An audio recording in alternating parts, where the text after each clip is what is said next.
السلام عليكم أصحاب جنة كوحنا أصحاب سيري هي سوما لفعنو وإن سلام يا عرفتي وعن وناكسن ويكتم باسكو صولا وانا الحمد لله ما هتسكله هذا أكو عسبت جنة كي بليز سبسكرايب خوس إيده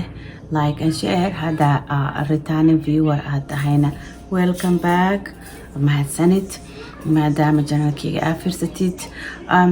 وحارب أسعاته أنا ما أنت كهالله أريم social media وقوة سقطه especially على تيك توك سواء ما على بدن على تيك توك ووضع قبصتي قاعد بوحكستو سوق ليان أنا ربي أنا واحد يقول تصو وعقت أنا حالتي إذا مجعلي أنا هذا اللي نقول إيري هذا البدن هذا من بحشو let's just straight to the point straight to the video قالنا إن شاء الله already 1 minute أبسيس عناوة inta hadda hadlayay afar video ayaan wadaa afartaas video waa fiirsanayna kadibna ra'yigeeda aan each video ka bixin doonaa insha Allah as we go fiirsada the first video arab inaan sameeyo waxaa waaye this video waxaa lahaa giving a credit and saying thank you qofka hawsha qabtay maajo arab inaan dhahno thank you هذا عنا غير سومالي باربي حرمنا إحنا مدحيني حلها عليه وحكود ذا شيء ما جيت كأورت مريض وأهلني thank you حرمنا عندنا سومالي درعت وحلو ودورتي security council مركز حابة مدحيني يعني هو عربي إن عندنا مع سنة مركز فيديو جالس في سنة أسقو هذلايو أو كهلايو سيدي codsi u dirsadeen Soomaali inay security council-ka iga qayb gasho let's see the video it's kind of nice wallah waa ka helay madaxweynaha ma ku hadlayo qaaway waa kan waa 28 seconds videogaas codsi aan u dirnay qaramada midoobay aan uga qayb galayno security council-ka oo aan xareynay codsigaas 2018 doorashada aan u galeyno 2024 si aan u fariisano kursigaas 25 taasna waxa weeye waa legacy ama marka asxaabta taasna wuxuu ahaa madaxweynaheena hadlaayay ka hadlaayay 2018 ka inay dirsadeen codsi Somali Security Council inay ka qayb gasho 2024 waana ku guuleysanay madaxweyne farmaajo xarbeena dhahno mahadsaneed waa ka sii gudmeynaa arintaas waxaan fiirinaynaa arin kale wiil ka yaabay videogiisa Soomaali TikTok ku arkay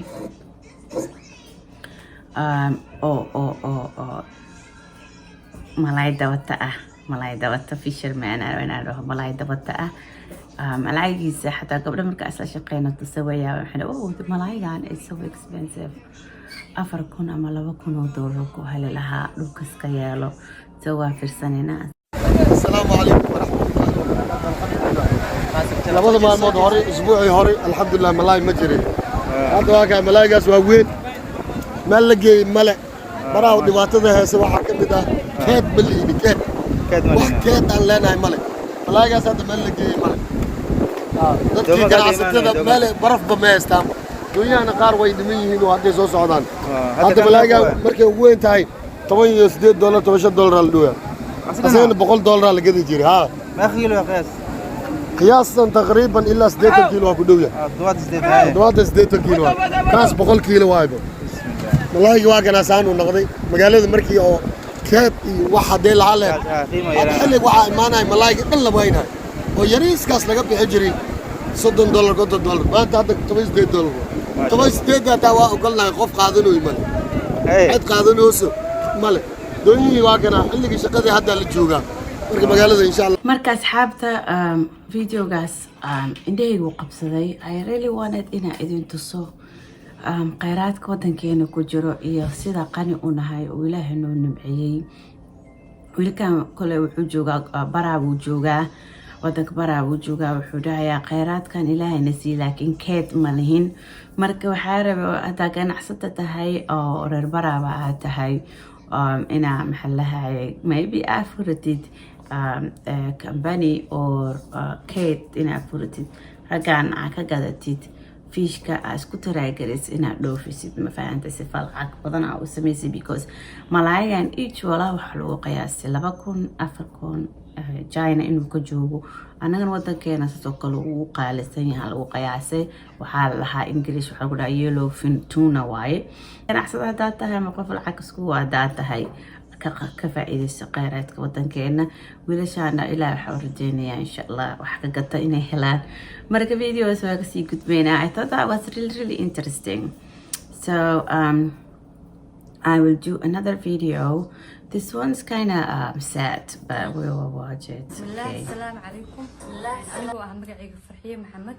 kasoo jeedo gobolka Gaar ahaan degmada Dowlad Soomaali waxaan rabaa inaan ka hadlo dhibaatadii ay noo geysteen dadka ay soo dirtay dawladda u soo dirtay gobolka Gaar ahaan degmada Dowlad Soomaali dhibaatadii ay noo geysteen markaan ka bilaabo dhibaatadeyda meesha ka bilaabatay galbaha ka tilmaaman 10 saac bar ayaa waxa la igu imaaday gurigeyga waxa la igu yiri ilmahaaga la bax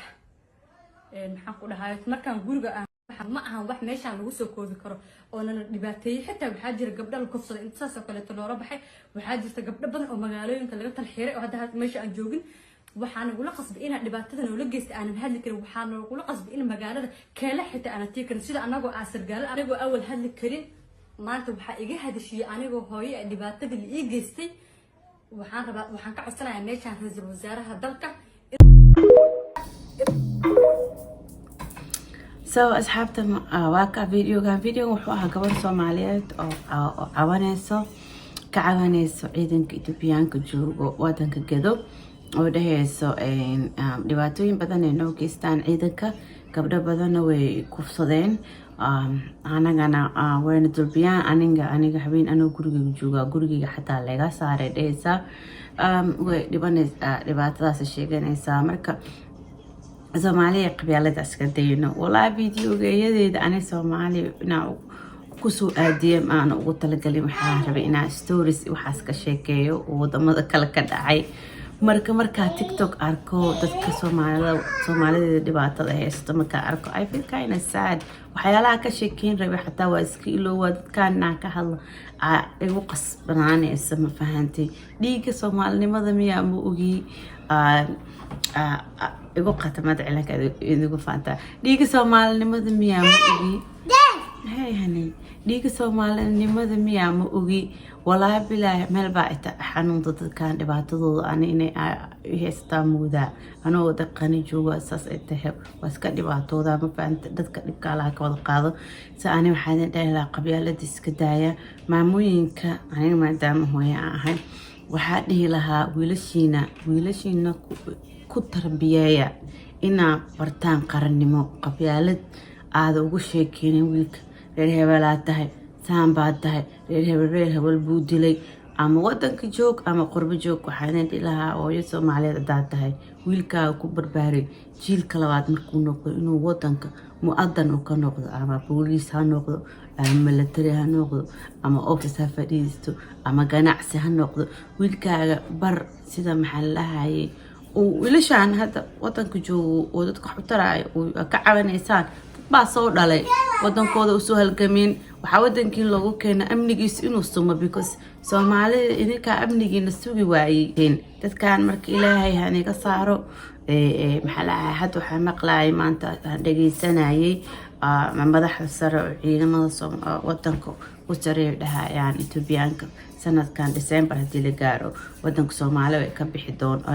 doonaan insha Allah marka guuriga idin ilaha gabdhaha dhibaatada loo geystay boogooda Allah u dhayo marka insha Allah please ku tarbiyeeya caruurtiina inay noqdaan qaran hadda wixii ka dambeeyay 20 sano from now wadanka inay wiilash soo baxay wiilka maanta dhasho 20 sano hadda kadib wuxuu noqonaa 20 jir asaga askar noqon doono wadankiisa wuxuu qabsan doono anaga waa weynaanina marka wiilashiina ku abaabiyo wadankooda iyo ummadooda inay jeclaadaan ee wax isku taraan ummadda Soomaaliyeed asxaabta idin salaamaya I'm getting a little emotional waa idin salaamaya asxaabta khayr idin rajaynaa that's all the videos a weekend indhiga soo jiiday ani ahaan marka dadka dhibaataysan waxa rabaa dhibka Allah inaan ka qaado soomaalidana waxaa dhihi lahaa bliis muwadanimada ka shaqeeya wadanka waxaa dhiso hooyooyin iyo aabooyin iyo dad ummad oo tashtay ma fahantay aan isku tashano insha allah dhibaatada badan allah naga bixiyo waa salaam ya saxaabta khayr aad rajeynaya subscribe like and share see you next